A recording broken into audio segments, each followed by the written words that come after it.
In the spring of 1923, the world was told a sealed tomb had answered back. Lord Carnarvon, the aristocrat who financed the excavation of Tutankhamun's tomb, was dead only months after its opening. Newspapers turned the timing into a warning. The pharaoh had taken revenge. But inside KV-62, the clue was quieter. 4 simple mud bricks hidden in the burial chamber system, placed around the king at the cardinal points: north, south, east, and west. Not treasure, not traps. Ritual objects, inscribed with hieroglyphs, set into the tomb as part of a funerary protection system. Ancient Egyptians did believe words could have power. So the case turns on one question: what did these words actually say? Read as evidence. The bricks point away from a death sentence for intruders and towards something newspapers struggled to sell. This is where the curse has to stop behaving like a story and start behaving like a case. Because any curse becomes easy to prove when every coincidence is allowed to count as evidence. So the board splits. One lane holds the tomb itself, the 4 bricks, their positions, their inscriptions, and the funerary texts they belong to. Another holds the medical record, what happened to Lord Carnarvon's body, what doctors reported, and what the timeline can support. A third holds the mortality pattern, who died, who entered the tomb, and who lived for years afterward. And beside all of it sits the media lane: headlines, exclusives, rumors, warnings, and the public appetite that made Egypt feel ancient and dangerously alive. The split is not bacteria on one side and black magic on the other. A sealed tomb could contain real physical hazards, and ancient Egyptians did build religious protection into burials. But those are different claims from saying KV-62 contained a written death sentence for modern intruders. For each piece, we ask the same thing: is this artifact, interpretation, medical fact, statistical pattern, or legend? The first threads on the board, the brick, the newspaper, and the death notice, lead back to Luxor, November 1922, when a nearly intact royal tomb entered a world ready to mythologize it. The red line on the board runs south, past Cairo, to Luxor and the cliffs of the Valley of the Kings, where a modern news event began turning into an ancient legend. In November 1922, Howard Carter's team uncovered the stairway to KV-62. The tomb belonged to Tutankhamun, a young pharaoh not remembered as one of Egypt's great conquerors. What made the find extraordinary was its condition. Most royal tombs in the valley had been robbed in antiquity, stripped or disturbed. KV-62 had been entered before, but it still held an astonishing mass of material: gilded shrines, chariots, beds shaped like strange animals, sealed doorways, nested containers, and rooms not yet fully cleared. To the outside world, it felt as if a pharaoh's afterlife had survived almost intact behind a blocked passage. And that was the problem. Almost no one could see it directly. Access was controlled. Documentation moved slowly, because the work had to move slowly. Objects had to be photographed, recorded, stabilized, and removed with care. That left the public living on fragments. A description here, a photograph there, a whispered report from Luxor, a cable sent to London. The audience was already primed. The 1920s were deep in Egyptomania. Egyptian motifs in jewelry, fashion, cinema, theater, advertising, and architecture. Tutankhamun arrived when ancient Egypt was a scholarly subject, a style, a fantasy, and a market. Newspapers understood that a tomb with restricted access is a perfect rumor engine. The fewer verified details available, the more valuable every hint becomes. Exclusive rights, rival correspondence, dramatic phrasing, and the long delay between discovery and full publication turned KV-62 into a global serial story. Before any curse needed evidence, the machinery was already there.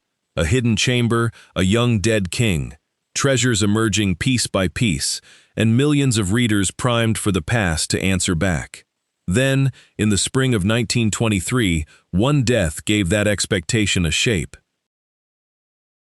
The death belonged to George Herbert, the 5th Earl of Carnarvon, the aristocrat whose money had kept Howard Carter's search alive when patience and funding were nearly gone. Carnarvon was not a casual visitor.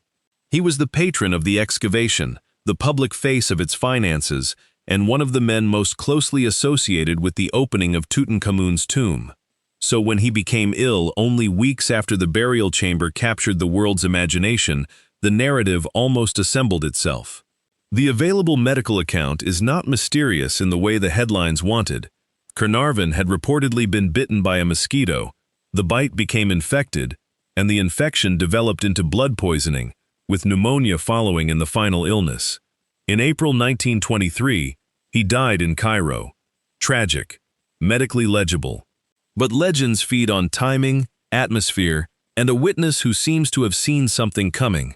Arthur Weigall, a journalist and Egyptologist watching the excavation drama unfold, was reported to have warned that Carnarvon might die within 6 weeks if he entered the tomb. After Carnarvon's death, that warning could be printed as prophecy.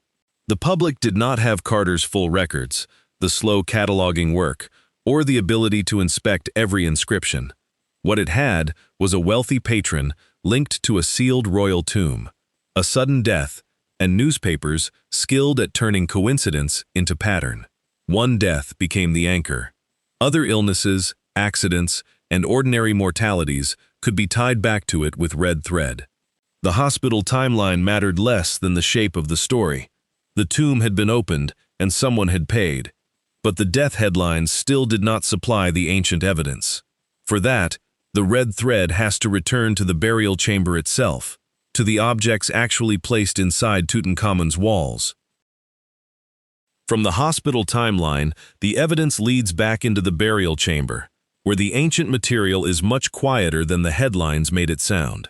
In the walls around Tutankhamun's burial chamber, Carter's team documented 4 ritual objects, often called magic bricks, small blocks of mud or clay, each connected to one of the cardinal directions: north, south, east, west.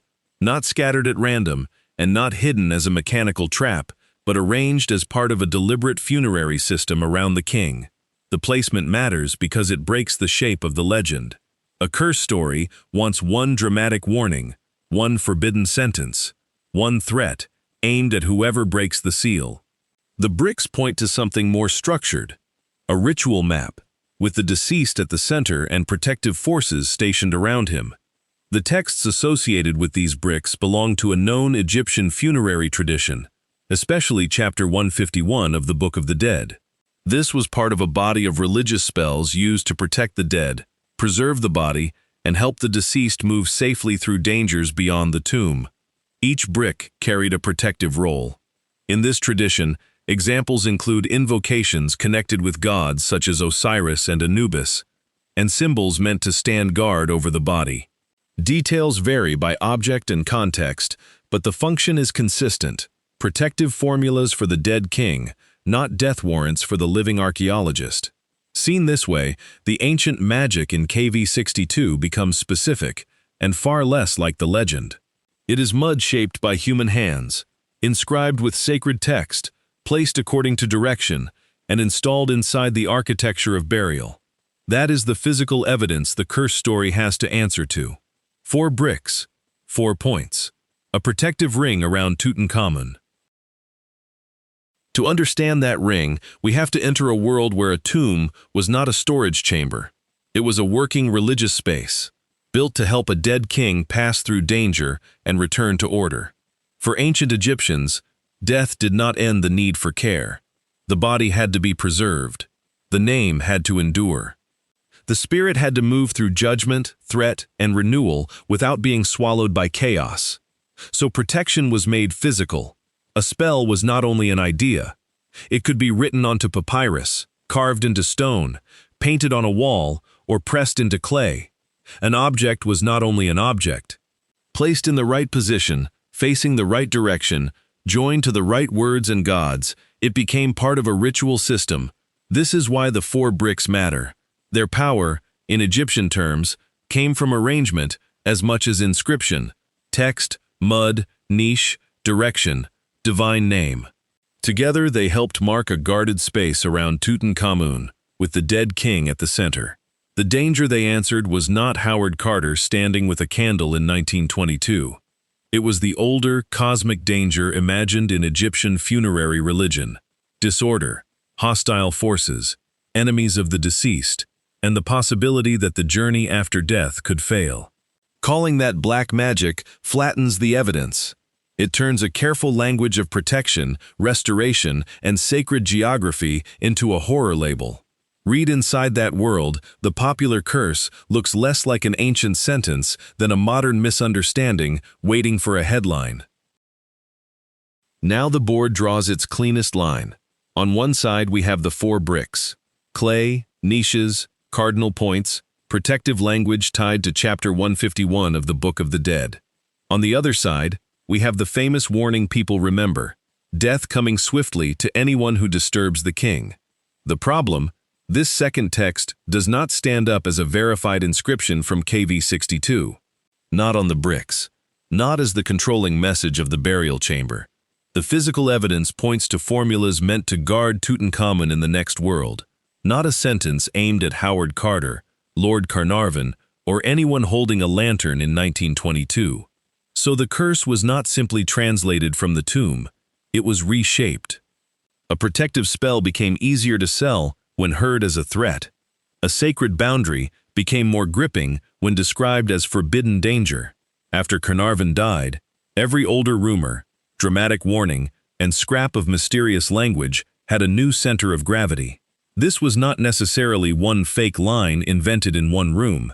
It was an incentive system. Newspapers were competing for attention in a world already obsessed with Egypt. Access to the tomb was limited, official information came slowly, and the public wanted the sealed chamber to mean more than archaeology. It had to mean punishment, revenge, an ancient power noticing the modern intruder. That made the story powerful. It turned a difficult excavation into a moral drama. Rich Europeans open a royal tomb, and the dead king answers back. But when the claim card is moved from legend back to evidence, it cannot stay there. The strongest objects we can point to do not say, "Die for entering." They say, in the religious language of their time, "Protect the deceased." The curse survived because it was easier to remember than the evidence. A sealed tomb, a young king, a wealthy patron dead within months, a warning that may never have existed in that form, but sounded exactly like what people expected an ancient tomb to say. Once those pieces locked together, the quieter facts were carrying stones uphill. The people who entered KV62 did not fall one by one in a clean supernatural pattern. Many lived for years. Howard Carter, the man most closely tied to the discovery, lived another 17 years after the tomb was found and died at 64. That timeline does not prove everything by itself, but it breaks the shape of the legend. If the curse was aimed at the intruders, its most famous intruder was an inconvenient survivor. Modern science has sometimes been pulled into the same drama. Mold, bacteria, and sealed tomb environments are real subjects worth studying, and old burial spaces can carry genuine health risks. But in Carnarvon's case, the available medical story points to infection and pneumonia, not a proven tomb pathogen. Replacing a supernatural certainty with an unproven scientific certainty does not make the evidence stronger. It only changes the label. This distinction matters. The curse made ancient Egypt feel thrillingly forbidden, but it also turned a complex religious world into a horror device. It pushed aside the actual texts, the ritual geography of the chamber, and the careful work of reading objects in context. The myth survived because it was cinematic. The bricks survived because they were evidence. So the board can be cleared of its red thread and sorted one last time: what was found, what was translated, what happened to Carnarvon, and what the modern world chose to remember. The final sort is quiet, stronger than the legend promised. In the artifact lane there are 4 mud bricks, placed with ritual care around the burial chamber. In the translation lane, their world is chapter 151 of the Book of the Dead. Protection, direction, divine guardianship, and the safe passage of Tutankhamun through dangers meant for the dead. In the medical lane, Carnarvon's death remains tragic, but not unexplained. The available record points to infection, blood poisoning, and pneumonia, a human body failing in a human way.